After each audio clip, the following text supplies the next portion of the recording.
Chà, mấy nhân ban ăn mê riêng thằng ốc như hào như nó. Chà,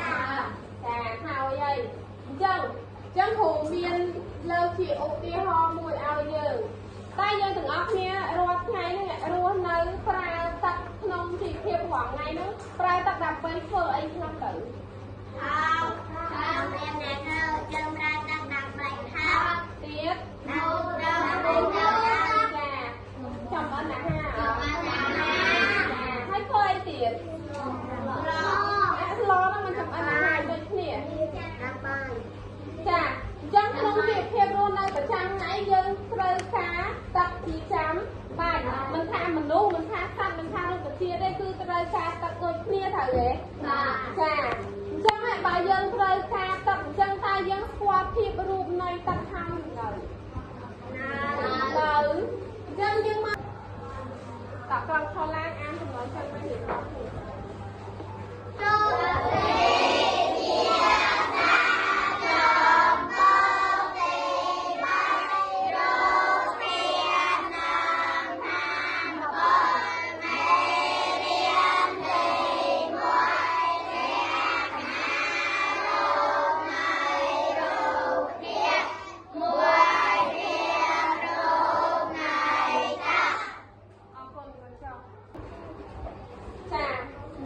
trong ngày năm dân riêng ông Pi ai kể trong xa ngay hiện trong ngày là khi là cứ đi làm Pi thiệp luôn đấy mặc cái hồ ăn này hiện đây là cái muối mê riêng đầy mùi đẹp nát này rụp thiệt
mấy nhân ban ăn mê riêng thằng ốc như hào như nó. Chà,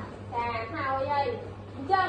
Chân hù miên lâu chịu đi ho mùi ao dư.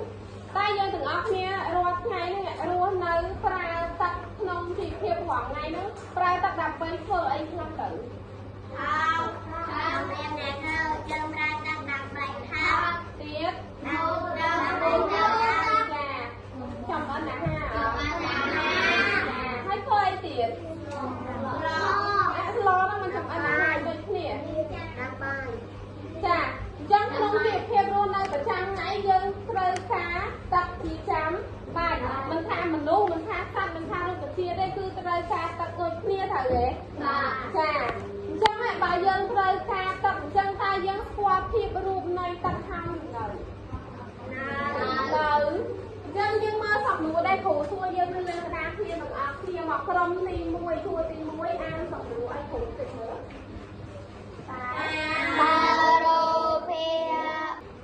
Tầm vào đâu Việt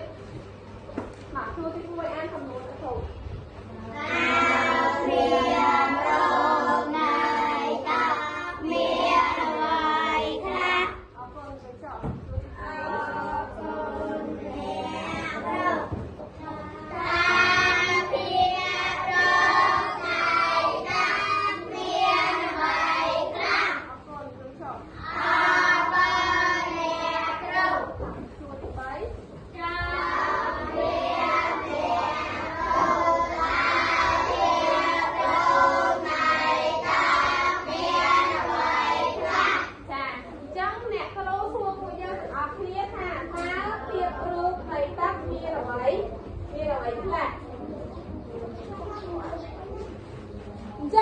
ដើម្បីឆ្លើយនឹងសំណួរដែលគ្រូសួរយើងហ្នឹងចឹងគ្រូនឹងចែកពួកយើងជាក្រុមពួកយើងទាំងអស់គ្នាមានប្រមាណក្រុម7ក្រុមចា7ក្រុមចឹងឲ្យតំណាងក្រុមមួយក្រុមតំណាងក្រុមតែម្នាក់បានមកយកប្រដាប់ស្លឹកកិច្ចការទាំងអស់គ្នាបាទក្រុមមួយឡើងមកមុនគេបាទ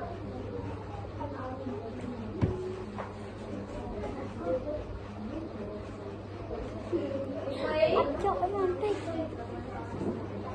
ណៃក្រុមទី3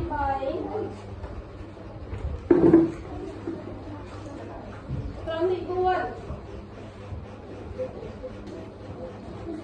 ក្រុមទី5ទី6និងទី7ឡើងមកមកបាទ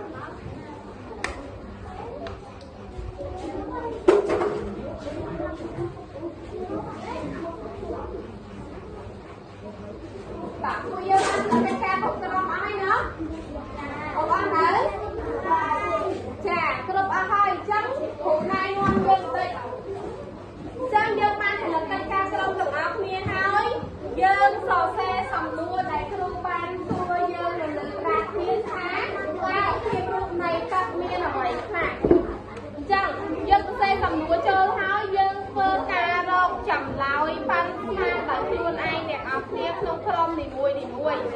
គ្រូទុកពេលឲ្យយើងចំនួន10នាទីក្នុងការធ្វើកិច្ចការក្រុមរបស់យើងណាអញ្ចឹងធ្វើ10នាទីទេបន្ទាប់មកពី10នាទីហើយតំណាងក្រុមមួយនឹងបានបកស្រាយ5គ្រូនៅលើក្រាស់ធានទាំងអស់គ្នាបាទចាប់ផ្ដើមធ្វើ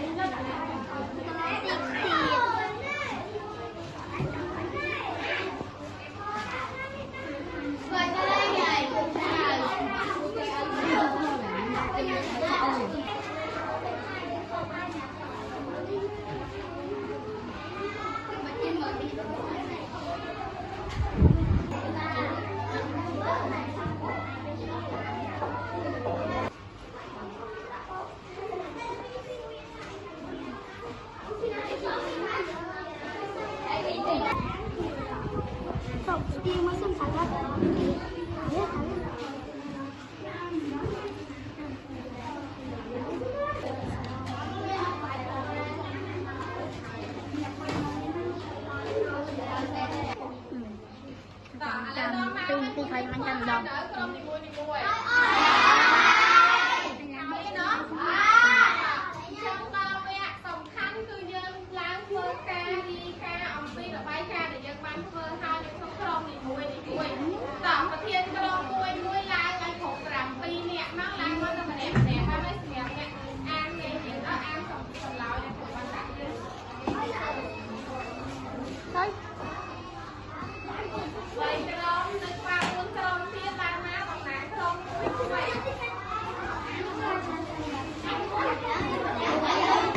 ចំដល់ខាត់ថាចម្លើយយើងពេលដែលយើងบอกទៅត្រូវបានសមាធិឲ្យណាពី4 5 2តែ6ក្រុមអស់ហើយចឹងក្រុមទី1យ៉ាងអត់បានទេប្រាប់ខ្ញុំខលទៅទៅក្រុមទី1ទាំ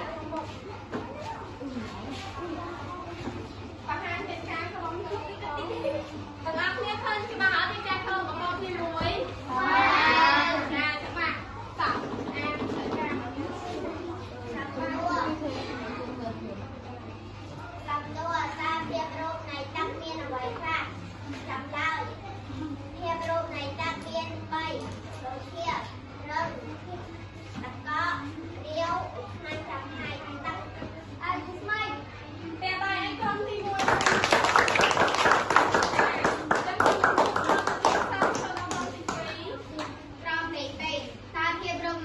មានអ្វីខ្លះចម្លើយភាពរូបនៃទឹកមាន3គឺដើមរាវរឹងនិងឧស្ម័នស្តៀងគ្នាអត់ចម្លើយតែបាយក្រុមទី2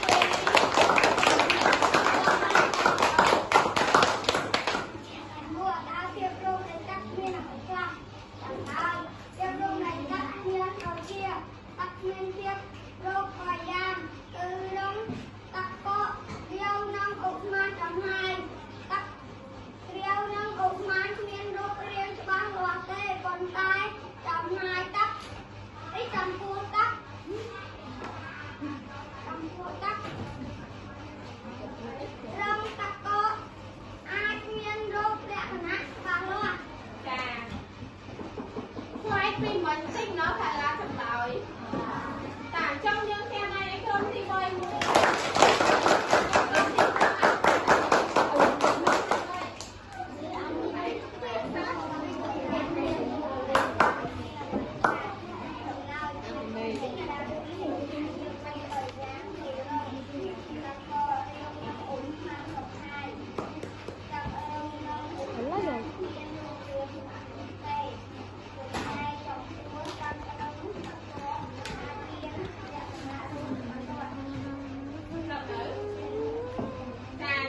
ហូប តោះអញ្ចឹងវិញយើងបានស្ដាប់ការរីខារបស់ក្រុមនីមួយៗហើយនៅណាអញ្ចឹងគេថាទឹកអាចមានលក្ខភាពរូបដូចជារាវរឹងហើយនឹងអូសចាជាយើងបានឃើញច្បាស់លាស់អត់ថាទឹកនឹងមានលក្ខណៈរាវបែបមិនទៅឥឡូវយើងមើលទាំងអស់គ្នាគ្រូមានអីមកជាហៀងនេះค่ะមានទឹកមួយដងទៅទេហើយខាងនេះគ្រូមានអីគេហើយចង់ដល់គ្រូចាក់ទឹកហ្នឹងចូលក្នុងកែវយើងឃើញថាវាមិនទៅចូលទៅក្នុងកែវអញ្ចឹងទឹកហូរបានអញ្ចឹងមានលក្ខណៈមិនទៅដោយសារវារាវទៅវាហូរបានទៅទេចាអញ្ចឹងវាមានលក្ខណៈរាវដូចគេថាអត់ដោយយើងទាំងអស់គ្នាបានបកស្រាយមកចាអញ្ចឹងលក្ខណៈរបស់ទឹកយើងឃើញមួយមានលក្ខណៈថារាវទៅទេរាវដែលអាចហូរពីដបទឹកទៅក្នុងកែវហើយក្នុងរាវទេពេលដែលវានៅក្នុងដបគឺវាមានរូបរាងទៅតាមដបដែលដាក់វាដល់ពេលចាក់ក្នុងកែវគឺរូបរាងដូចទៅនឹងកែវដែលទុកទឹកដូចគ្នាចាអញ្ចឹងទឹកមានលក្ខណៈរាវហើយអាចផ្លាស់ប្ដូររូបរាងទៅតាមវត្ថុដែលទុកវាចាអញ្ចឹងមួយណាហើយចង់បើគ្រូចាក់ទឹកចូលកែវអញ្ចឹងដូចគ្នាបានទឹកមួយកែវទៅទេហើយគ្រូយកទឹកហ្នឹងទៅទុកក្នុងទូទឹកកកក្នុងរយៈពេល2ទៅ3ម៉ោងតើទឹកហ្នឹងខ្លាយទៅជាអីគេវានឹងកកចាកកហ្នឹងខ្លាយទៅជាដុំទឹកកកមួយទៅទេអញ្ចឹងទឹកហ្នឹងអាចបដូរលក្ខណៈទៅជារឹងឬក៏រាវទៅដែរចាបដូរលក្ខណៈទៅជា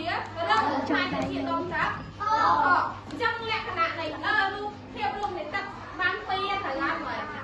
រាវមួយហើយនឹងផ្លាស់ប្ដូរទៅជាអីចាកកមានលក្ខណៈអីគេចាអញ្ចឹងបានរាវហើយនឹងរឹងហើយចង់បានគ្រូយកទឹកហ្នឹងទៅដាក់ដាំលើជាក្រានឲ្យវាពុះកូនដែរដាំទឹកយើងឃើញមានអីគេផ្សែងព្រាយចេញតាមក្របឆ្នាំ អូស្មានចាអាហ្នឹងគឺជាចំចំហាយការរំពួតពីទឹកដែលនៅក្នុងឆ្នាំរំភាយទៅខាងលើចាអាភាយចេញហ្នឹងហើយគេឲ្យឈ្មោះថាជាអីចំហាយហ្នឹងឲ្យឈ្មោះថាជាអីមួយទៀតអូស្មានអញ្ចឹងយើងនៅពេលដែលយើងដាំទឹកហើយយើងក្រោមកំងឆ្នាំយើងឃើញពីកំងទឹកនៅលើកំងឆ្នាំអត់ចាដល់ហើយគឺជារំភាយអូស្មានទៅកាន់ពីទឹកដែលនៅក្នុងឆ្នាំទៅកាន់កម្រោឆ្នាំអញ្ចឹងកន្លែងហ្នឹងគេឲ្យឈ្មោះថាជារំភាយអូស្មានបានកើតបានអូស្មានអញ្ចឹងទឹកហ្នឹងអាចមានភាពរូបចំនួនប៉ុន្មានរឹងរាវហើយនឹងអូស្មានរឹងរាវហើយនឹងអូស្មានអញ្ចឹង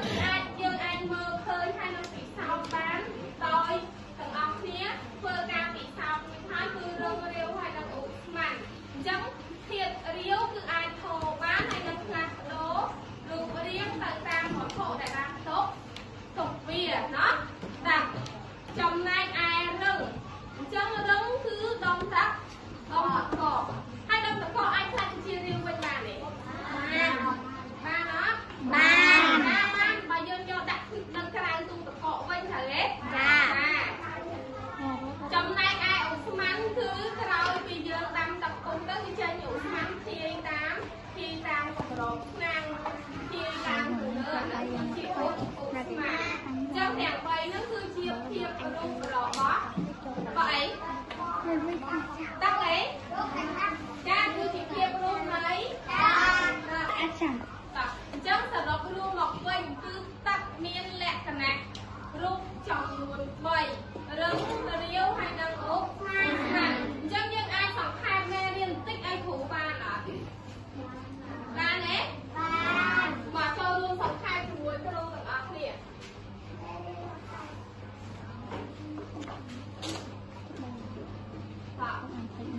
ចឹងគ្រូដាក់ថាដូចនេះតើមានអីគេភាពអី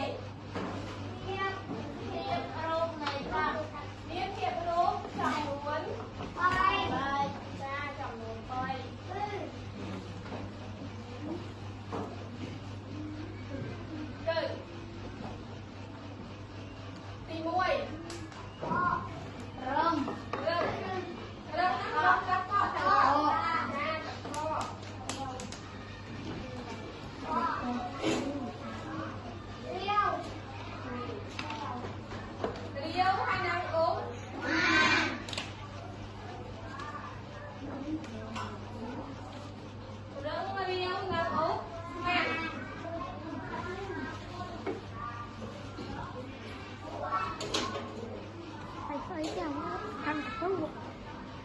cái ăn cà tu mới vậy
trongបន្ទាប់ពីយើងបានចូលរួមសង្ខេបសំយោគ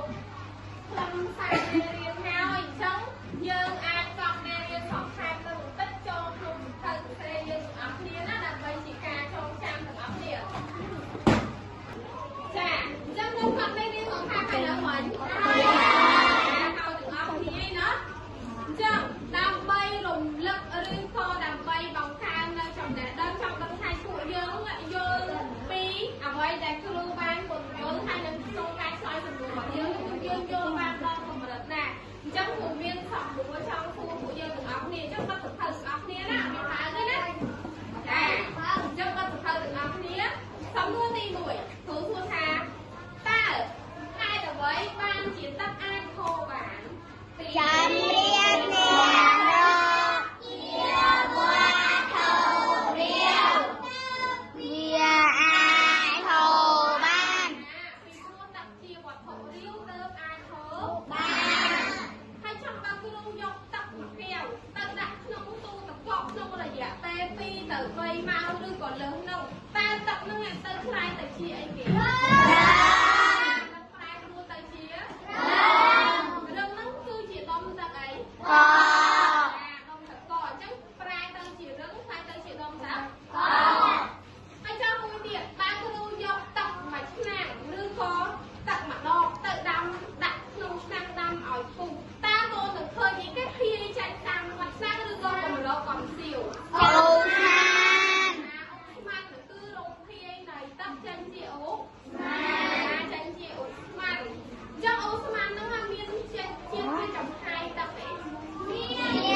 គឺទី1នៅពេលដែលយើងយកទឹកទៅដាក់ក្នុងទូទឹកកកតាមទឹកនឹងប្រែប្រួលទៅ